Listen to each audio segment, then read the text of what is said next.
जय हिंद। हम अपने इस वीडियो में लेकर आए हैं आपके लिए, यानी कंपटीशन की तैयारी के लिए। मैंने अगले वीडियो में हमारे भाई विकास यादव ने आपको बताया होगा कि किस किस लेवल की तैयारियों के लिए हम अपना कोचिंग चलाएंगे, अपना सेंटर चलाएंगे। तो हम ओनली आपके लिए यानी आर्मी वालों के लिए अपना क्लास चलाएंगे। तो आर्मी वालों में हम जीएस पढ़ाएंगे आपको, जीएस यानी जनरल साइंस पढ़ाएंगे। तो जनरल साइंस में पहले हम चलेंगे जीव विज्ञान जनक में, जीव विज्ञान के एरिया में चलते हैं। तो जीव विज्ञान के एरिया में देखते हैं सबसे पहले जीव विज्ञान होता क्या है। जीव विज्ञान विज्ञान की वह शाखा जिसके अंतर्गत जीव जंतुओं का अध्ययन किया जाता है।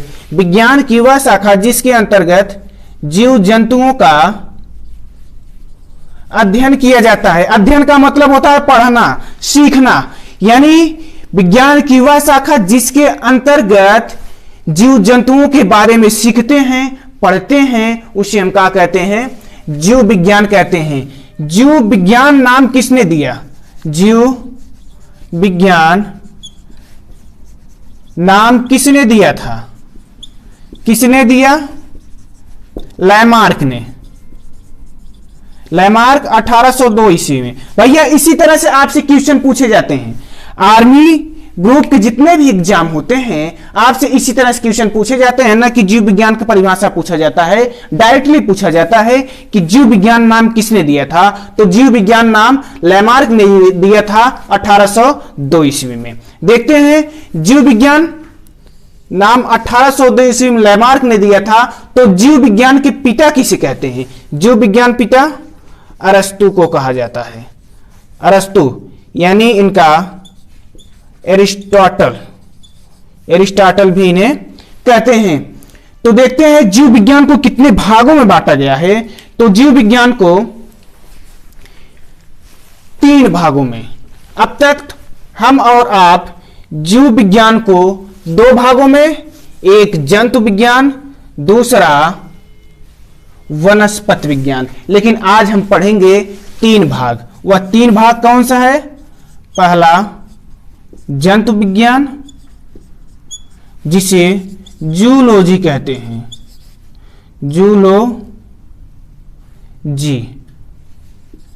दूसरा वनस्पति विज्ञान, वनस्पति विज्ञान जिसे बॉटनी बोलते हैं। तीसरा सूक्ष्म जंतु विज्ञान, सूक्ष्म जीव विज्ञान, जीव विज्ञान जिसे माइक्रोबायोलॉजी कहते हैं, माइक्रोबायोलॉजी। भैया देखिएगा क्वेश्चन आपसे यहीं से पूछता है। ये सारे आपके क्वेश्चन ही हैं, ये सारे सभी का है क्वेश्चन हैं। तो जंतु विज्ञान किसे कहते हैं? विज्ञान की वह शाखा जिसके अंतर्गत जंतुओं का अध्ययन किया जाता है। किसका अध्ययन करते हैं? केवल जंतुओं का अध्ययन करते हैं, जैसे गाय, भैंस, बकरी, खरगोश, हाथी, चीता, बाघ, इन सब का अध्ययन जहां किया जाए उनको क्या कहते हैं? जंतु विज्ञान कहते हैं। विज्ञान की वह शाखा जिसके अंतर्गत जंतुओं का अध्ययन किया जाता है उसे जंतु विज्ञान कहते हैं। जंतु विज्ञान के जनक किसे बोलते हैं? अरस्तु को ही बोला जाता है। किसे बोलते हैं भैया? अरस्तु को ही कहा जाता है। वनस्पति विज्ञान विज्ञान की वह शाखा जिसके अंतर्गत केवल वनस्पतियों का अध्ययन किया, यानी सब्जियों का अध्ययन किया जा रहा है। सब्जियां हम खाते हैं, पालक, गोभी, भिंडी, बैगन, परवर, ये सब कहाँ है? इनके बारे में अध्ययन किया जाए, वनस्पतियों के बारे में अध्ययन किया जाए। जैसे पेड़ हुआ, वृक्ष, ये सभी कहाँ है? वनस्पति हैं। वनस्पति है नीम, पीपल, आम, अमरूद, कटहल, ये सभी कहाँ है? वनस्पति हैं। इनके बारे में जब हम अध्ययन करते हैं तो उसे क्या बोलते हैं? वनस्पति विज्ञान कहते हैं। वनस्पति विज्ञान के जनक किसे कहते हैं? थियोफ्रेस्टस को। किसे बोला जाता है भैया? थियोफ्रेस्टस को वनस्पति विज्ञान के जनक कहा जाता है। अब माइक्रोबायोलॉजी यानी सूक्ष्म जीव विज्ञान, यानी माइक्रोबायोलॉजी, इस विज्ञान यानी सूक्ष्म जीव विज्ञान के अंतर्गत हम वायरस और बैक्टीरिया का अध्ययन करते हैं, यानी जीवाणु, और विषाणुओं का अध्ययन किया जाता है। हम बीमार पड़ते हैं किसके कारण? जीवाणु और विषाणुओं के कारण। बुखार होता है किसके कारण? जीवाणुओं और विषाणुओं के कारण। यानी जिस कारण हम बीमार होते हैं उसके बारे में अध्ययन करना ही सूक्ष्म जीव विज्ञान कहलाता है। यानी छोटे छोटे जीवों के बारे में अध्ययन करना सूक्ष्म जीव विज्ञान कहलाता है। यानी सूक्ष्म जीवों के बारे में अध्ययन करना सूक्ष्म जीव विज्ञान कहलाता है। सूक्ष्म जीव विज्ञान के जनक लुई पाश्चर थे। कौन थे भैया? Louis Pasteur. सूक्ष्म जीव विज्ञान के जनक लुई पाश्चर जी थे। अब लुई पाश्चर, तो ये तो आपका यानी ये टर्म खत्म हुआ। ये टर्म क्या था कि जीव विज्ञान को कितने भागों में बांटा गया था? तो मैंने आपको बताया जीव विज्ञान को 3 भागों में। पहला जंतु विज्ञान, दूसरा वनस्पति विज्ञान, तीसरा सूक्ष्म जंतु विज्ञान।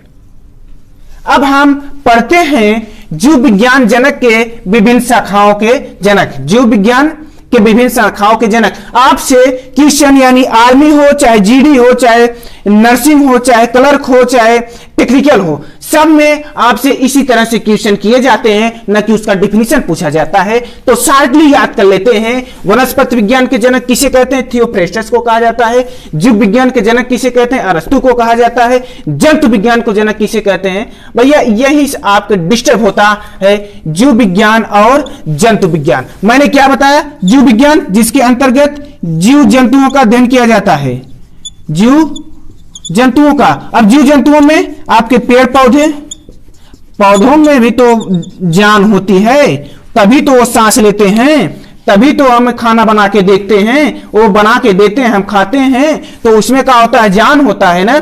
जब जान होता है जिसमें, उसे हम जीव विज्ञान कहते हैं। और जिसमें उसे क्या कहते हैं? जीव विज्ञान जिसमें जान होते हैं। वे सभी जीव जिसमें जान होते हैं उसे क्या कहते हैं? जीव विज्ञान कहते हैं। आपके दिमाग में यह होगा कि सर जी ने बताया क्या कि जीव विज्ञान जिसमें जान होता है। पेड़ पौधों को काटा जाता है, उसे दर्द क्यों नहीं होता है? वह चिल्लाता क्यों नहीं है? वह चिल्लाता है, लेकिन हम जानते नहीं हैं कि उसमें यह जाना जाता है कि नर्वस सिस्टम नहीं पाया जाता है। यदि नर्वस सिस्टम पाया जाए तो पेड़ पौधे हम लोगों की तरह पढ़े लिखे और वो भी का हो आगे बढ़े। तो ये ऐसा कोई प्रोसेस पेड़ पौधों में नहीं होता है कि उसमें हम काटें, पीटें, चाहे तोड़ें, चाहे उस पर झूला डाल के होली के मौसम हो या फिर नागपंचमी हो, उस पर उसे होली में रंग खेलें, उससे नागपंचमी में उसके साथ झूला झूले। ये पेड़ पौधे होते हैं, कितने हंसी वाले और कितने मजाक वाले होते हैं। ये भी हमसे मजाक करते हैं, हम उनसे मजाक करते हैं। ये क्या होते हैं? पेड़ पौधे। पेड़ पौधे भैया एक 100 पोषी होते हैं, लेकिन हम क्या होते हैं? विषम पोषी होते हैं। 100 पोषी यानी स्वयं से जो अपना भोजन बना ले उसे 100 पोषी कहते हैं। और हम अभी आप कहोगे सर जी आपने बताया तो जरूर, स्वपोषी और हम का है परपोषी हैं, यानी एक दूसरे के बनाए हुए भोजन को हम ग्रहण करते हैं। यानी दूसरे को बनाया हुआ भोजन हमें ग्रहण करना ही हम का कहलाते हैं? परपोषी कहलाते हैं। तो अभी आप कहोगे कि पेड़ पौधे आकर दाल चावल बना के जाते हैं, सब्जी पका के जाते हैं? नहीं, ऐसा कोई कुछ नहीं होता है। कि भैया कि पेड़ पौधे जो होते हैं वे भोजन बनाते कैसे हैं? गेहूं तो वही लाके देते हैं आपको, मकैया तो वही लाके देते हैं ना, जिससे हम जाके चक्की पे देते हैं और बढ़िया बढ़िया भौजी के हाथे खाना खाते हैं और रोटी भी मिलता है ना। तो काहे को मिलता है? कौन देता है? पेड़ पौधे देते हैं। तो आगे आपने बताया, हमने क्या बताया? जीव विज्ञान। जीव विज्ञान विज्ञान की वह शाखा जिसके अंतर्गत जीव जंतुओं का अध्ययन किया जाए या पेड़ पौधे मानव पेड़ पौधे व जंतुओं का अध्ययन किया जाए, दोनों का अध्ययन जहां किया जाए उसे जीव विज्ञान कहते हैं। जंतु विज्ञान केवल जंतुओं का अध्ययन किया जाए, जैसे जैसे मानव, गाय, भैंस, बकरी, ये सभी का है जंतु विज्ञान आते हैं। जंतु विज्ञान के जनक किसे कहा जाता है? अरस्तु को कहा जाता है। अब औषध विज्ञान के जनक किसे कहते हैं? हिप्पोक्रेटस। औषध विज्ञान के जनक यानी औषध विज्ञान किसे कहते हैं? वे विज्ञान जिसके अंतर्गत औषधियों का अध्ययन किया जाए। औषधियों मतलब दवाइयों का अध्ययन किया जाए, जो दवाइयां हम खाते हैं उनका अध्ययन किया जाता है, तो उसे हम क्या कहते हैं? औषध विज्ञान कहते हैं। इसके जनक कौन है भैया? हिप्पोक्रेटस है। हिप्पोक्रेटस को औषध विज्ञान के जनक कहा जाता है। वर्गिकी विज्ञान के जनक कैरोलस लिनियस को कहा जाता है। वर्गिकी क्या होता है भैया? हम देखते हैं कि जीवों को कई वर्गों में विभाजित कर देना ही वर्गीकी कहलाता है, यानी जीवों को वर्गों में विभाजित करना ही वर्गीकी कहलाता है। जैसे जीव क्या हुए, मैंने बताया कि पेड़ पौधे ये सभी क्या हैं, जीव हैं, लेकिन उन्हें किसमें विभाजित किया गया, वनस्पतियों में विभाजित किया गया। और हम लोग क्या थे, जंतु है ना, एनिमल है ना, मानव हुआ, गाय भैंस बकरी बिल्ली, ये सभी क्या है, जंतु विज्ञान है, जंतु हैं। इन्हें किस वर्ग में डाला गया, जंतु वर्ग में डाल दिया गया। ये और जो यानी स्तनधारी ये सभी क्या है, जंतु हैं, यानी जो दूध देते हैं। तो ये सभी क्या हुआ, वर्ग हुआ। जिसे वर्गों में विभाजित कर दिया जाए उसे वर्ग की विज्ञान कहा जाता है। वर्ग की विज्ञान के जनक किसे कहते हैं, कैरोलस लिनियस को कहा जाता है। पादप रोग विज्ञान के जनक किसे कहते हैं, डिबेरी, यानी पौधों में जो रोग होता है उसे कौन खोजा था, डिबेरी ने बताया था उसके बारे में। सूक्ष्म विज्ञान जनक किसे कहते हैं, लुई पाश्चर को कहा जाता है। सूक्ष्म जीव विज्ञान के जनक लुई पाश्चर को कहा जाता है। अब सूक्ष्म जीव विज्ञान यानी जो छोटे छोटे जीव, सूक्ष्म जीवों का अध्ययन किया जाता है, जैसे जीवाणु विषाणुओं के बारे में अध्ययन करना ही क्या कहलाता है, यानी वायरस बैक्टीरिया के बारे में अध्ययन करना ही क्या कहलाता है, सूक्ष्म विज्ञान कहलाता है। इसके पहले जब कोरोना आया था तो कोरोना का है एक सूक्ष्म है, सूक्ष्म जीव होता है जो हमें परेशान कर डाला, पूरी दुनिया को परेशान कर डाला, पूरे वर्ल्ड को परेशान कर डाला, पूरा वर्ल्ड परेशान था उसके पीछे। अब आज का हुआ उसके पीछे हम सही हुए, क्यों, क्योंकि उसके बारे में अध्ययन किया गया, तो वही क्या कहलाता है, सूक्ष्म जीव विज्ञान कहलाता है। उसे जनक कौन थे, लुई पाश्चर जी थे। आनुवंशिकी के जनक किसे कहते हैं, मेंडल को कहा जाता है। आनुवंशिकी के पिता या जनक किसे कहते हैं, मेंडल, यानी ग्रेगर जॉन मेंडल को कहा जाता है। आनुवंशिकी क्या होता है, लक्षणों का पीढ़ी दर पीढ़ी स्थानांतरित होना। बाबूजी की अखियां जो है भूरी थी, बेटुओं की अखियां भूरी काहे को हो गई, ये आनुवंशिकी बताता है। ये क्या बताता है, आनुवंशिकी बताता है। उसकी माता जी छोटी थी तो लड़कों छोटा हुआ, लड़कों छोटा पैदा हुआ तो क्या हुआ, आनुवंशिकी कहलाया ना, न कि डाउनलोड करके उसे छोटा स्टेप में बनाकर उसे ढाल कर रखा गया था। ये ऐसा कुछ नहीं होता है, ये आनुवंशिकी के कारण होता है। यानी जो लक्षण पीढ़ी दर पीढ़ी स्थानांतरित होते हैं उसे क्या कहते हैं, आनुवंशिकी कहते हैं। जैसे लिकोडर्मा, सफेद दाग जिसे फूल बोला जाता है, अपने गांव देश में फूल कहते हैं। फूल जो होता है एक दूसरे से फैलता है, ये कहा है आनुवंशिकी। एक प्रकार से कहें तो हम गांव में कहते हैं इसे पीढ़ी दर पीढ़ी फैलने वाला रोग होता है। भारतीय जीवाश्म विज्ञान के जनक किसे कहते हैं, बीरबल साहनी को कहते हैं। ये भैया, ये यदि आपका तैयार हुआ तो आपका 1 नंबर कंफर्म हुआ। आप यदि जीएस में इतना याद कर लिए, मैं गारंटी से कहता हूं कि आर्मी वाले जितने हैं सभी भाइयों के लिए यह 1 नंबर तैयार हो गया है। यानी सबसे ज्यादा मैं आपको प्रेशर दूंगा तो नर्सिंग असिस्टेंट वालों को, नर्सिंग असिस्टेंट वाले जितने भाई तैयारी कर रहे हैं उनके लिए 1 नंबर तैयार हुआ। इसके वाले जो जीडी वाले हैं उनके लिए भी 1 नंबर तैयार हुआ। टेक्निकल वाले हैं उनके लिए भी 1 नंबर तैयार हो गया है। इसके बाद जो क्लर्क वाले हैं उनके लिए तो अहम हो गया है, उनके लिए भी 1 नंबर तैयार हो गया है। तो यानी आर्मी के लिए, सभी के लिए। इसके बाद जो एयरफोर्स हैं और एनडीए हैं सबके लिए भैया, यानी एयरफोर्स में तो नहीं बायोलॉजी पूछा जाता है, इसके नीचे जो आते हैं उनके लिए ये सभी का हुआ तैयार हुआ। तो इसी तरह से आप पढ़ते रहिए और हम पढ़ाते रहेंगे, और जो भी यहां आपको समझ में ना आए आप कमेंट में जरूर बताइएगा। हम नहीं कहते हैं कि हमारा चैनल आप सब्सक्राइब कीजिए, हम यह कहते हैं कि हमारे चैनल को आप खोलिए और देखिए, पढ़िए, आगे बढ़िए। हमें कोई जरूरत नहीं है चैनल को आप हमारा सब्सक्राइब कीजिए, चैनल सब्सक्राइब मत कीजिए, बट भैया आप मेहनत करके आर्मी में होइए और देश की सेवा कीजिए। देश की सेवा करेंगे,